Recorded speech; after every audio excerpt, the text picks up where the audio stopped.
কাল কিয়ামতের দিনটা বড় ভয়ঙ্কর হবে, এত ভয়ঙ্কর বন্ধু।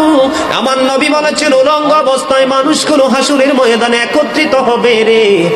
ও বন্ধু, প্রত্যেকের কবর থেকে ওই হাসুরের ময়দানটা কমপক্ষে 50,000 বছরের রাস্তা হবে রে বন্ধু।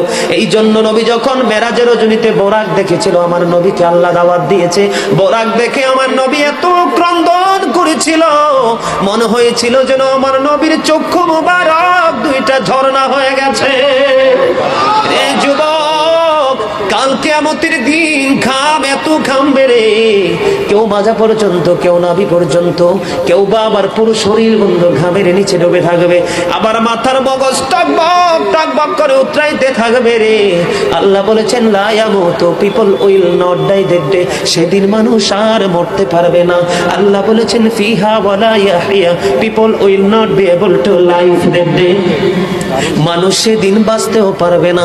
আবার আল্লাহ বলেছেন অমাহুম আনহা বিগাইবিন, people will not be able to escape that day, সেদিন মানুষ সেখান থেকে পালিয়ে যেতেও পারবো না রে। দুর্গাপুরের যুবক, হাদিস শরীফের মধ্যে এসেছে কাল কিয়ামতের দিন আল্লাহর আরশের ছায়া ছাড়া কোনো ছায়া থাকবে না।